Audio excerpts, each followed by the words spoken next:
Welcome to Black to Reality. We back. We black. And Booyaka. Okay. I'm Chad. I'm Danique. And this is our 6th episode. We made it to Unlucky 6. That's That's lucky for us, though. Lucky for us. That's all right. We So trying to that- catch up. We're trying to catch up. We've been out for a minute. We've been gone for a minute. Now we back with a jump off. Name that artist. Jones, maybe? Yes, it is Kimberly Jones. Kimberly Jones. So we're Look excited. at me. Look at God run through me. Run us through. Okay, that was a bit much. Sorry. My titties okay. How are you doing today? Good. Titties sitting fine like wine. Yeah. You know, keeping it moving. Like Beyonce. Oh my God. Did you see those pictures from the ball? Yeah. She was a diamond ball. Rihanna just threw a diamond ball. Or was it like an event? It was a gala type of thing. Was it a gala? A gala. A gala? A gala. What did you say? I don't know. I said A gala. A gala. But she was looking so juicy. Full. Busty. Voluptuous. Voluptuous. Yeah. Scrumdiddly-umptuous. Yes. So they sitting like bees. I wish. You know, just had twins. 2 burritos. Yes. Happy Sunday to you. Happy Sunday. Yeah. How are you? I'm doing well. The weather is cooling off here in LA, which is really great Oh my for God. me. Thank God. And this weekend was cool. I was with my in-laws. We were watching did you see the fight? Canelo and Triple G? No, how was that? Was it like Mayweather where it's No, Mayweather's fight predictable? was so... Predictable? I'm going to just watch my words. It was not like Mayweather's fight. I kind of enjoyed this one much better. Okay. I wasn't going for either one. They both are from Descendants, which I was like, who wins, who wins? Whoever wins, wins. But it was a draw. Oh. Wasn't it a draw? It was a draw. Yeah, it was a draw. How was that? Like, how was it a draw? Right. They stopped the fight, and they said it's a tie. So everybody wins. Everybody loses. All right.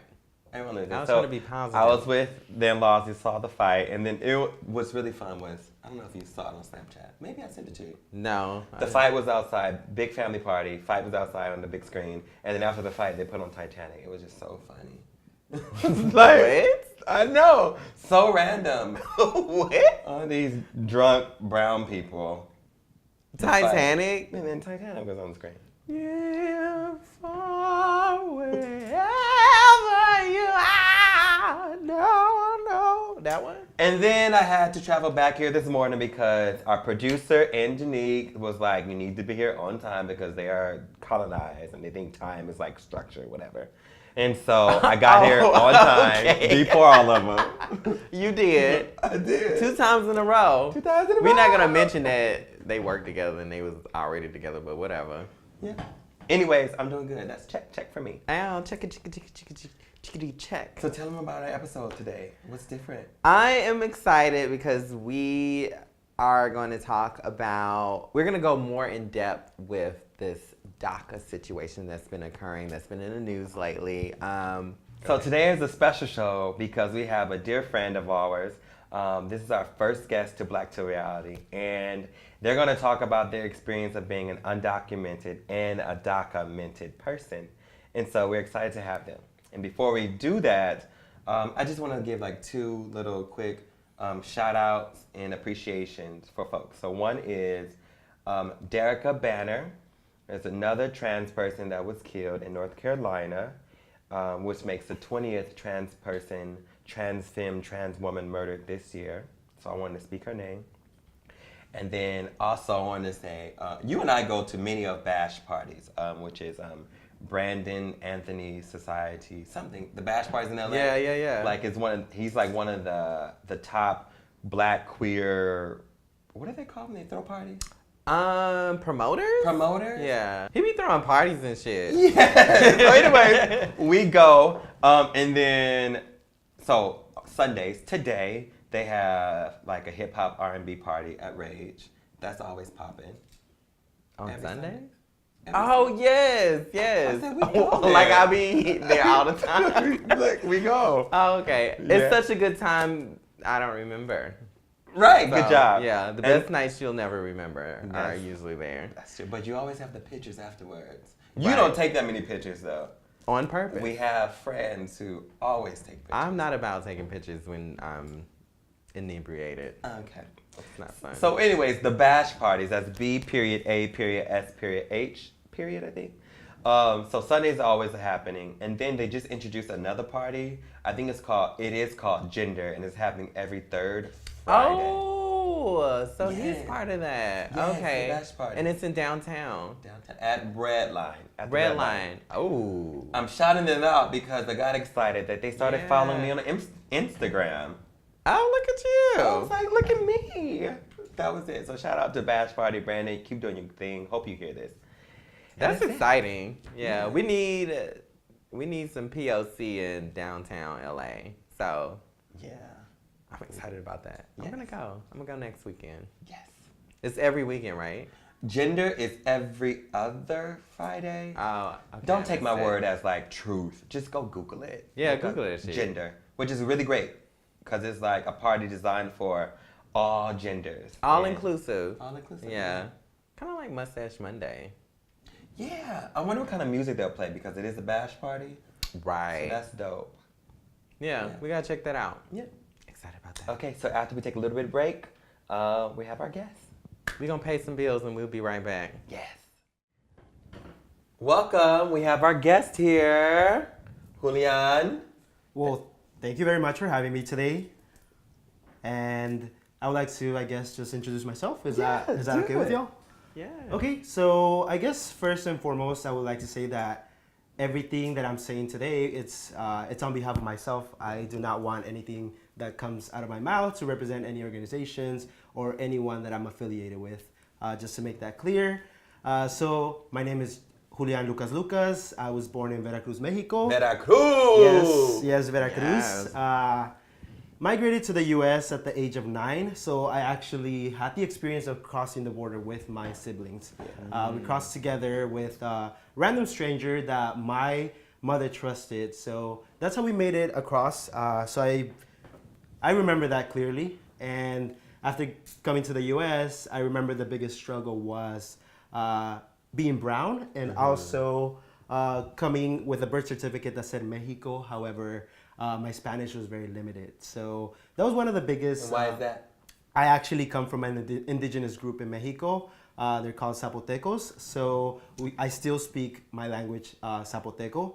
And that was the biggest conflict because everybody perceived me as being brown. So obviously I was born in this body. So everybody was like, you must speak Spanish. You're from Mexico.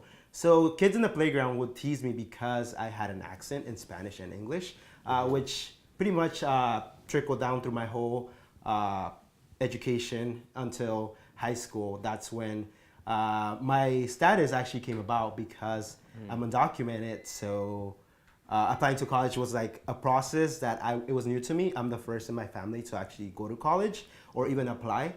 So when I applied, they asked me for the 9-digit numbers that I did not have. Mostly scholarships because my family is very low income and we couldn't afford college. So paying for it was the biggest problem. And I just want to like stop you. You're on a roll. That's really, really great.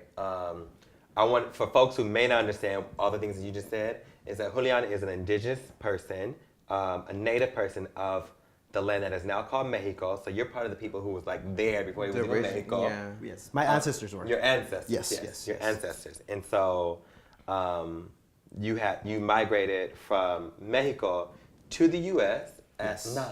Yes. At 9. And no, did you know English? I did not know any English. So you did not know English, and Spanish was not your first language. Yes. Because- So what happens in my town is that those who study education, they have to go and learn how to teach kids Spanish, right? Because the majority of the population in my town speaks the indigenous language. So they practice how to translate that to Spanish. So I was in the process of learning Spanish when my mom decided to call upon my grandparents to send us over because we were there and my grandparents are growing old. So it was either staying there and not having a caretaker or just migrating to the U.S. And when you came to California? Yes, I came to Los Angeles. Yeah, what part? Koreatown. So I grew up in the Koreatown? Westlake, MacArthur Park area and Koreatown. So at the very intersection of seeing how bad some recent immigrants live and how well more middle class immigrants had a living. So I got the experience of both. I would go on one end and see like poor areas like MacArthur Park, and then go to the next area, which is like Wilshire, Vermont, where everything was more a little bit more industrialized, a little bit more, I guess, economically friendly for some folks, but not everyone. So I think like overall, the best thing about this is that I'm finally able to speak to friends. Yeah. I've known you two for a while now. And I've been telling my story to a lot of like reporters, a lot of just random media that kind of wants to like extract who I am and who my community is, right? So it's never, I never get that opportunity to sort of like express it with friends because we talk about other things. We don't talk about this kind of issues because y'all are the people who comfort me, like, you know, when things are necessary. So when things like the recent administration happened, I went and resorted to friends to sort of like have a shoulder to cry on. It wasn't like, I want to talk to you about my past, my history, and sort of like lay out the facts. So I really appreciate that y'all have this space and have opened it up to me. Well, I'm glad you're here. We're glad you're here. Yeah. Thank you. Yeah.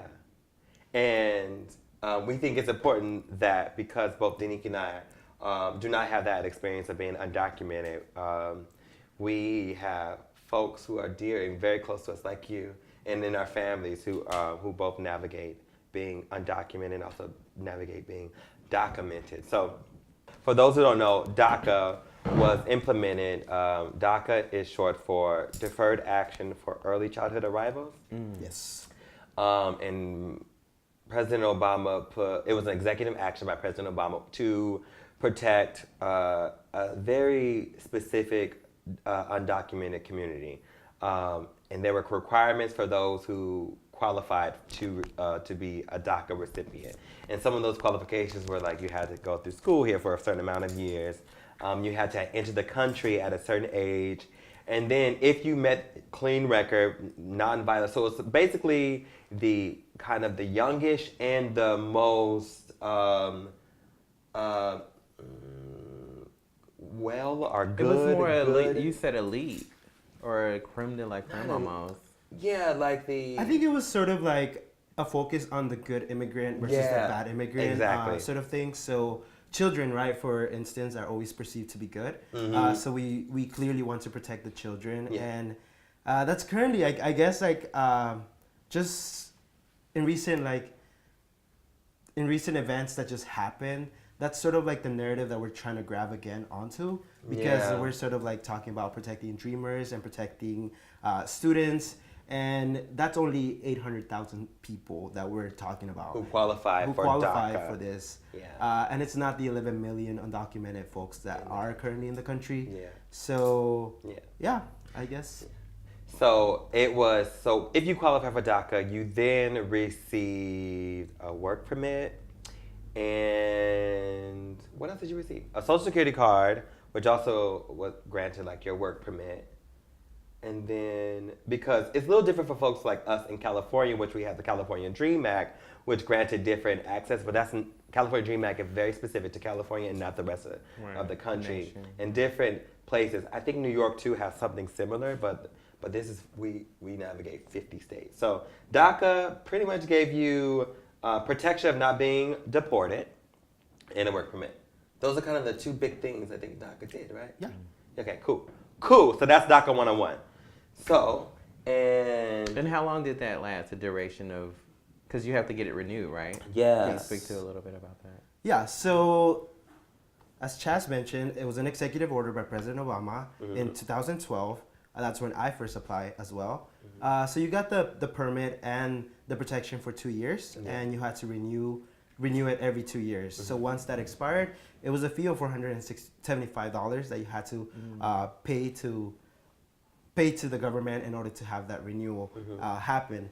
And once that was approved, which you had to wait a certain period, usually they advise you to renew it like 3 to 6 months in advance, which pretty much gives you a leverage of sort of gathering the money that you need in order to pay up for the renewal. Yeah. So that was pretty much it. But I mean, it did grant a lot of sort of good things. I think it humanized a lot of people. That's one of the things I like to consider that it made, just because a lot of us were in fear prior to DACA. And after obtaining DACA, it was sort of like an open door opportunity to sort of like advance either through education or in the workforce. Yeah. And I also want to say that though President Obama pushed that executive order, President Obama did not create that on, or the administration created on themselves. It took years of folks in the streets fighting for the dignity of undocumented people, for basic rights of undocumented people. So I wanted to shout that out. Yeah. I also am glad that you brought up like the cost, because I've heard a lot of people mention like it's free or something like that, or there's a line, which is not the case. So I'm glad that you spoke about that. Yeah. Yeah. And before we talk about your experience particularly, there are folks who, this is just like if you are one of those folks who qualify for DACA, because September 5th, Trump's announced that DACA would be rescinded, which means there will be no new applicants for DACA. But if you are though a person who is a recipient of DACA and your particular DACA expiration is before March 5th, you have March 5th of 2018, you have to renew your application before October 5th. And that is when your application has to be at the Department of Homeland Security. Yes. So that means the department has to have it before October 5th. And there are many organizations and people that are paying that $500 fee for you. So if your application expires before March 5th of 2018, you can't Google, what's the word you can Google? Application waiver for DACA and see what pops up in your community. I know that was just, what is it called when people come for a day and it's just an all day thing? There was like a thing that happened, kind of like a clinic yesterday in LA for folks who needed to renew their DACA and they were just paying. So Google, you need to get that in before October 5th, 2017. And that means you have to have had your application completed and mailed out probably a week and a half before October 5th. Yeah, so we are at that deadline, and love and solidarity to all of you who are navigating this bullshitness. Okay. Right. I just had to say that. Thank you. So you're a scholar. You went to school. I did. Talk to us about that experience. Okay, so That's kind of broad, so do whatever you want to do. yeah, absolutely. So I did not go to school right out of high school because of, like I mentioned earlier, I didn't have the financial support in order to go to college right after high school, even though I got accepted to every university I applied to. So I decided to work and then take the community college route. I went to community college for a while. Oh, sorry. I was going to say, where'd you go? You can allude to it. Los Angeles City College. I went to Los Angeles City College. I also commuted often to Santa Monica College because of the problem we have with community college is not offering all the courses necessary to transfer. So that happened. I was fortunate enough to complete it and then transfer over to University of California, Berkeley, which is where I just graduated. Go Bears. This year, yes, go Bears. We won. We've been winning our football games, so that's blah, blah, blah. Yeah. You're in LA. You're from LA. You still rep LA. Yes, I do. Yeah. Did you rep LA up there, or were you NorCal? I did. I used to. Everyone expected me to come back to LA because of how much I loved LA. I used to say, "Oh, I love LA. You should go to LA. You should visit LA." So I did. You fell in love up there too. I fell in love with the Bay Area. Yeah. I'm still in love with the Bay Area. So I mean, the Bay Area is my second home. I have a lot of friends and people I consider family up there. So that's that. So I just recently came back from UC Berkeley. Cool. How was Berkeley? How was Cal? Wow. Berkeley was a good experience and a bad experience in a way. I think everyone kind of has that aspiration of going to college and having that wonderful experience of what college life is like, being part of Greek, being social in college, and also like getting all that academic growth. And people also highlight Berkeley as being very challenging, and that's not a lie. As in like academically challenging? Yes, academically challenging. I think there's a lot of truth to that. And I think for people who come from communities like I do, who weren't prepared enough, that's intensified. Because if this academic journey for a lot of students who are well prepared for Berkeley are finding it difficult, for me or for people who kind of can relate to my story, it becomes more dangerous to sort of like navigate through the Berkeley path of academia, because you don't know what you're facing. You're pretty much jumping onto your upper division courses, which is the courses that prepare you for the major that you've declared for, without having the prior knowledge of how they're demanding like the writing skills that you need, or sort of like just that how you analyze certain like documents. So that was one of the biggest challenges. I'm not gonna lie, I cried a lot of nights thinking that I didn't belong there. The imposter syndrome was very real at Berkeley. real.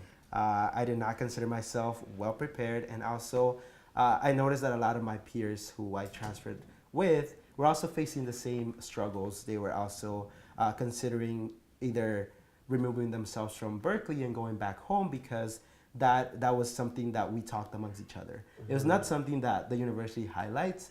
I think one of the biggest problems at universities at the moment, and I'm sure this is not only for Berkeley, but it's retention, right? Like there's a lot of promotion of getting students into college, but there's no focus on how do we retain them, especially when they come from like different backgrounds, different experiences, and especially like for folks who identify as undocumented, sometimes that could be another burden. For example, for me, it was more about organizing and advocating all the time instead of actually like focusing on my academics solely.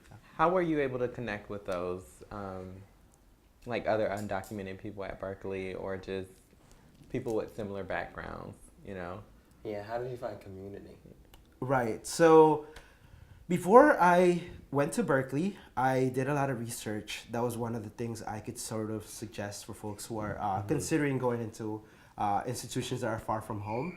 I always consider UCLA to be somewhere where I would go, although I got accepted to UCLA, and they have one of the strongest So you got accepted to undocumented UCLA and communities, you yes. chose Cal. Yes. You know that is against the rules. I think it was helpful because I got to live another experience. That's right. So it was a fresh start, fresh community, different perspectives, which really helped me grow. And that's what I did for Berkeley. I did my research, found very, very little information about the undocumented community at Cal. But when I did, I found a very supportive group. I found a family that I could rely on for anything. It wasn't just about academics. It was more about like, I need a place to just breathe, to just sit down and relax and forget about everything that's happening at the moment. Yeah, that's the struggle for many folks of like who navigate having multiple identities that are marginalized. It's like you have to navigate the world in a different way, and then also have to like study. Do you hear these parrots? Are we picking up these parrots? Those are like We're in a roosters tropical and LA. stuff. Do you hear that? Please don't mind the These animals. exotic birds. These- So, did you ever, because you know that I work in higher education. Yes, and, you do. I'm well connected, and I want to like understand that. Did you ever access the undocumented resource center there? Because I think Cal was like one of the early, out of the UC systems to have like an undocumented resource center. I think it's called the Butterfly. So yeah, it is called the Undocumented Student Program at Cal. So we have that program thanks to a lot of students who organize and sort of protest in order to have that space. And we also have the only undocumented student group on campus, which is Rising Immigrant Scholars to Education, which I was fortunate enough to be part of throughout my whole time at Cal. I was also part of the board during my last year, which helped me understand how everyone else was coping with everything, helped me reach out to like different communities outside of Cal and different student groups. But yeah, that resource center is very supportive. However, it's very underfunded. It's not receiving the adequate funds that it needs to support the student body that Cal has as an undocumented population. We only have one counselor, one psychologist, one attorney, and one person that sort of takes care of all the needs that we have. And that's very, very small considering it's such a large institution and such a prestigious institution. And those folks are working like almost 24 hours a day getting everything done. So I definitely appreciate what you do, and I understand how much work you put into what you do. So yeah, I think that's definitely a space that's very, very necessary. However, we don't even have a physical space at Cal. That was another problem. We share a space with the Is it EOP. EOP? Yeah, Yeah, EOP. EOP. So EOP and the Documented Student Program share the same space. So that could be a little bit conflicting because a lot of Yeah. students kind of don't find the resource when they need it, because if you hide something so much, it's hard to sort of like find it. Yeah. Yes, and I also want to say that's one thing about the UCs is that the UC, for folks who may hear that are outside of California, we have two major university systems in California. One is the University of California system, and the other is the California State University system. And there are 9 UCs. If I'm wrong, I'm sorry, but there are 9 UCs in California, and that all of the UCs have a law school, which means that the programs, the undocumented programs or undocumented research centers can have a lawyer to work with that community. On the California State University system, there are no law programs. So our lawyers and stuff, because now I worked in both, but now I'm back in the UC system, which is the first time I said that on this show, by the way, but the Cal States do not have a law school, which means we have a lawyer for the system and maybe for the campus, and so all of our lawyers, attorneys that's for undocumented communities are outside lawyers from like the local regions, and that's one thing I was really when I was working at the UC was that I was really appreciative of having at least a lawyer, and I know you only have one, which is not. It's not enough, but it's a good resource to just have. Right. Because I've used that lawyer too for like my family. Yeah. So I guess just to jump on the next topic on that, Yeah. I actually used that lawyer last year during the summer. So I got the opportunity because of DACA to travel abroad. Yeah. So I got the opportunity to study abroad in Italy for the entire summer. That was such a fun experience. It was the best experience of my life. It was my first time out of the country. The stressful part about that was actually the application, though, because there's another fee in order to. I was just about to ask. Yeah, was there's another fee in order to right. to travel as an undocumented person. It's called advanced parole, Yes. and that costs you $575, non-refundable. So you need to petition for the application about 3 months in advance. So you pay that, and it still doesn't guarantee a place. Yeah, it's not a guarantee that you're able to- gonna get it. However, you also have to apply for the study abroad program about the same amount of time. And advanced parole is not, from what I hear, is not happening anymore, or we're not advising folks to do advanced parole. So if you're a DACA person, if you're a DACA Really lucky. recipient, and that is one of the things that the executive order did, work permit, Social Security card, and traveling out the country for like 2 things, educational or humanitarian purposes. They're no longer telling folks to apply to do that under this administration, and while we don't know what will happen with DACA. Anyways, but when you, this is a couple years ago? This was last year. Last year, yeah. And so you were able to do Yeah. I was able to and do you the went to process. I was Italy. at the cusp of the change of administrations, and I got the opportunity to do it when Obama was still president. Yeah. And but the stressful moment was applying because I didn't know if I was gonna get into the study abroad program, but I had to petition at the same time. Yeah. So I had to put up front $575 to sort of gamble whether I was gonna be able to get it on time and get the opportunity to travel. Yeah. So I actually did. It worked out perfectly. The lawyer was very, very supportive. She helped me get all the paperwork together and file and then get it on time approved. So that was the best thing. But my experience being abroad was very, very interesting. Yes, And yes. Danique has been Please abroad. speak. I have. Been in Europe too. Yes. So we Been went abroad. almost about the same time, right? Yeah, it was. Yeah. It was the same year. Yeah, it was the same year. Mhm. Yeah. Okay. Danique is a traveler. Yes. Danique, the spirit will move Danique, and Danique was like, I'm going to Thailand. I'm like, girl, what? If I plan stuff, it doesn't work out, so I just gotta do it. The Go moon ahead. told me to go. Go ahead, anyway. So they're travelers. Go ahead. Yeah, so I mean, I just traveled once because of the opportunity. I wish I could travel more, but hopefully in the future. Yeah, when I got the opportunity to travel abroad, it was so different because I sort of had to attach my documents onto myself because that's one of the things that they advise you to do. You can't lose your advanced parole permit. So there's Right, this permission, there's this big paper that they give you, and it's sort of like a document that proves that the government has allowed you to travel abroad for a certain amount of time, and then you use that same paper in order to get back into the country. Right. So if you happen to lose that paper, my lawyer was like, it's a whole process, so make sure you stay attached to that paperwork. So was that paper and your Mexican passport? Yes, my Mexican passport, that paper, anything that proved that I was a And your student school. because I And needed school. to make sure that Oh, I was wow. there on Okay. school business. Yeah. It wasn't that I was there on just a personal trip. So that was the thing. I also keep a copy of my syllabus for the class that I was taking because that was one of the requirements. They needed to make sure that I was going to a specific location and coming back. So it was just like you go to that specific place and then you come back to the country. That's all we're allowing you to do. You can't do anything outside of that. Did you turn up?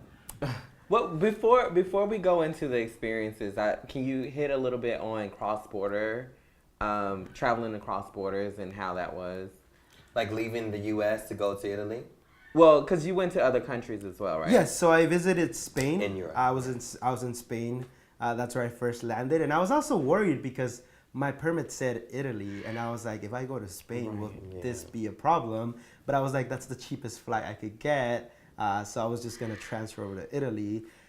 So I took a risk, and I consulted with my lawyer, and I was like, yes, that. She was like, that's okay because of the European Union. You know, it's more flexible than the U.S., where you can land any sort of like area, and the entry is considered like entering into Europe, not just entering that specific country. So that's what like really helped me and reassured me when I was on the plane. I was like, what if I don't get back into the country? That was like my biggest worry when I was flying out of the U.S. Bless you. So it wasn't. So your experience traveling across borders wasn't as stressful as I guess you thought it would be then, Right. because you had all of your documentation. Yes, I had all the documentations, but The union. the union was helpful. It was because of the union. Yeah. Okay. Which Yeah. is different, which means like if you are planning to go to the U.S. and you land in Canada and you wanted to come over to the U.S., then or other way around, it may be some complications. Or if you're like landing in Mexico and trying to come here, it's not as easy That because we're wouldn't not happen. we're not a And yeah. how long did that process take, traveling between borders, them verifying your documentation and whatnot? It was very fast. That was Okay. one of the most beautiful experiences I've ever experienced. I always wonder why the U.S., Mexico, and Canada are not more flexible like that because they literally don't check that much information. It's just like your passport, here it is, okay, this is who you Do are. you wonder That's it. why, or do you just say we U.S., shouldn't do you it? can learn from this. We were rooting for you. Go ahead. No, it's not more about wondering. I think it's a different restriction, but I think Europe has a more advanced understanding that borders are not really that. Like migration is not that common if you open your borders, and that's like a lot of researchers have conducted that study and have found that that's true. I don't know about that, but because Europe is they still colonize and they created borders, but I would say they're different than the U.S. when it comes to like borders, and I think more Europe. It's almost is like they're the white. first to fuck up and the first to fix. Sorta. Yeah. I mean, that's just how I feel, Yeah. but They okay. created these issues. But now they're trying to fix it. Yeah, I do know. Well, I don't know. Do you think Italians and Spanish and French see themselves as different? I think they hold a lot of pride into like their countries. I think Yeah. Italians call themselves Italians and not Europeans. Europeans. Yeah, and then they recognize they're also part of the they actually recognize that they're part of the union. That's kind of that's the the same difference, with America, though. I don't. US? Well, Or- because people don't. So you have the people in the United States that call themselves Americans, but Exactly. then you have like Mexicans and Salvadorians or whatever. They call themselves Salvadorians. They don't claim They don't say I'm American. If you get what I'm saying, they don't call themselves the continent; they call themselves the country. Yeah, yeah. But It's they also kinda- don't see themselves as being like. There's no such idea like, oh, I'm North American as an identity. Right. Like Mexico. Yeah. But there is an identity of like, I'm European. Oh, I see. Yeah. Okay. Yeah. That's one of the big differences. But yeah, you traveled. Did you turn up there? Did I turn up? I tried to, so that was the biggest worry. I tried to have What fun. do you mean try? Well, because What do you like I try? said, I had to carry my passport with me Yeah, you all had the to time. keep all those other so it was like things. really attached to everything. So it wasn't you that I could have to get carry wild. all of that while you travel. Well, I didn't want to leave it in the Because Airbnbs Denise that not I listening. stayed. Denise not listening what Yeah, you were saying. so- Yeah. I used to stay at Airbnbs to save cost. So I didn't want to trust just anywhere to leave my documents. I used to carry them around with me, Yeah. which meant that I had to limit the amount of liquor I could consume. It was more so like, oh, I could go and have the experience, but not the full experience. Yeah. So it's sort of like it's still a limitation on the the. Well, see, and that's I think a privilege, I guess, that I just recognize now because I made sure I left my passport at my Airbnb because I didn't want to lose it. I just carried my driver's license because all they really needed to verify was that I'm 21, old enough to drink. So I guess that's like You have to be 21. Where'd you go at 21? I thought that was like. in Thailand and in Paris and You have to be in 21? Wow. yeah, well, the clubs, well, they got like black rooms and stuff, so it's more like a sex. I think. I thought you had to be like. Yeah. I mean, not that I went there. I'm just saying it's part of the club. Experience.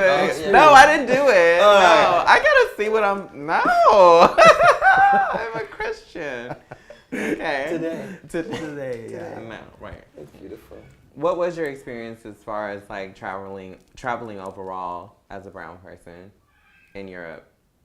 Well, as a brown person, it was very interesting because I sort of went in with that mentality that I was gonna get a lot of like people looking at me because it was gonna be a different body walking around everyone. So I actually did not experience much of that. Whenever I presented myself, I presented my Mexican passport. So funny, it was a lot of people thought that I was actually a wealthy person from Mexico, and that's a little bit problematic, right? Because like there's this assumption that only wealthy folks can travel to Europe, which could be true, but that doesn't necessarily mean that those who sort of like pursue academia cannot do the same.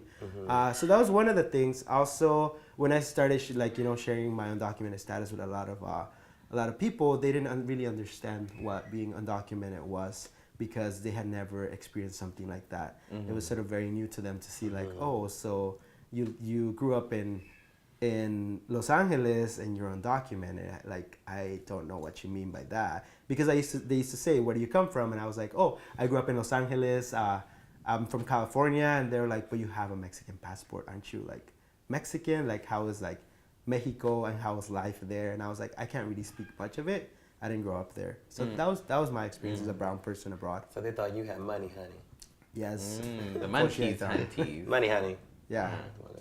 You've always had this joke. I think it was, I don't have to say the country, but you're like, if you ever want to feel like a white man in a Oh my God. travel It's here. so true. Yeah, if you ever want to experience white privilege or feel like a white man in the U.S., travel to Bangkok. Travel to, I said I wasn't going to say the country or the city. Oh, shit. Well, but it doesn't happen everywhere, though. That's the You're right, thing. you're right. It's only like certain areas that you can travel and they'll just assume. And You it's got money. an interesting feeling. Like, Yeah. it's because you never feel that before. People Right. assuming that you have money, cabs pulling over to take you somewhere Ooh, without a you cab? trying to. Oh, no, yes. I do not get like, that just yet. certain things, Yeah, yeah. yeah. And it's different. You're like, oh, so you experienced that, Yes, right? I had that experience.